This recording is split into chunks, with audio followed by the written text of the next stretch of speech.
আসসালামু আলাইকুম। Real village cooking চ্যানেলে সবাইকে ওয়েলকাম জানাচ্ছি।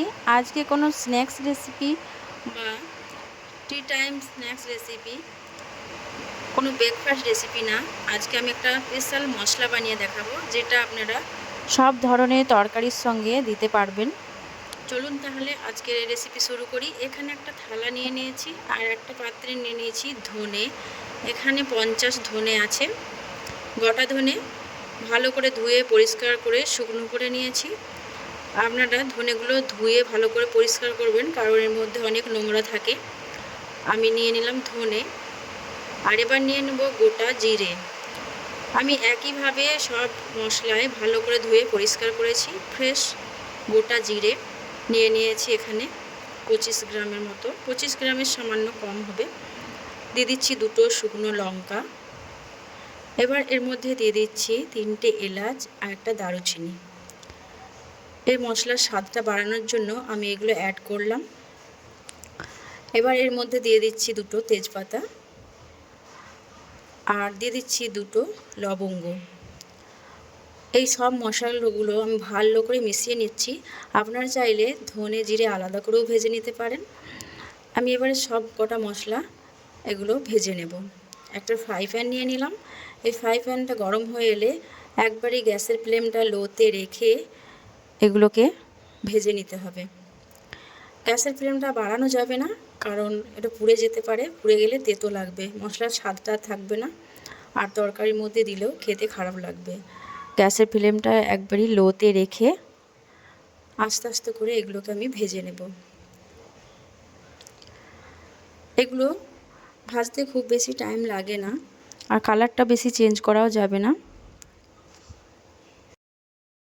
এইভাবে মশলা বানিয়ে আপনারা রেখে দেবেন, আর যে কোনো মাংস বা সবজি তরকারির সঙ্গে দেবেন, দেখবেন খুবই ভালো লাগবে, এর স্বাদটা দ্বিগুণ বেড়ে যাবে। আমি গ্যাসের ফ্লেমটা একেবারে লোতে রেখে আমি এগুলোকে ভেজে নিচ্ছি। আর এই ভাজতে ভাজতে এর মধ্যে যে একটা আলাদা সুগন্ধ, এর মন ভরে যাবে, এত পুরো ঘর ছড়িয়ে পড়ে এর সুগন্ধে। এগুলো আমি অনবরত নাড়াচাড়া করে যাচ্ছি।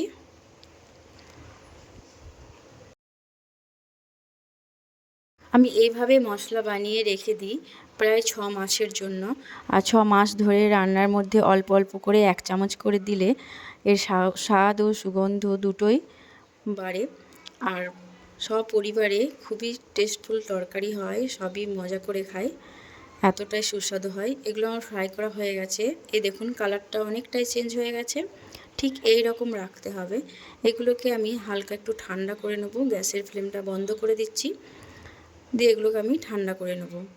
ঠান্ডা করে নিয়ে একটা মিক্সিং জার নিয়ে নিয়েছি, আর এর মধ্যে দিয়ে দেবো সব কটা মশলা। আর মিক্সিতে একটু ঘুরিয়ে নেব। ঘুরিয়ে মিক্সিতে গুঁড়ো করে নিচ্ছি। নিচে পড়ে যাওয়াগুলো আমি ওগুলোকেও নিয়ে নিলাম। এবার এগুলোকে গুঁড়ো করে নেব। এই দেখুন কত সুন্দর মশলাটা হয়েছে, দেখুন, দেখেই বুঝতে পারছেন। আর ঢাকনাটা খোলার সঙ্গে সঙ্গে এর একটা সুগন্ধ বেরিয়ে আসে, অসাধারণ হয়েছে। আর এইভাবে বানিয়ে আমি একটা প্লেটের মধ্যে নিয়ে নিলাম। আমি অল্প করে মশলাটা বানিয়েছি, আপনারা পরিমাণে বেশি বানিয়ে 6 মাস ধরে স্টোর করে রাখতে পারবেন। এই দেখুন কত সুন্দর হয়েছে, আমি একটু তুলে দেখাচ্ছি। এই দেখুন,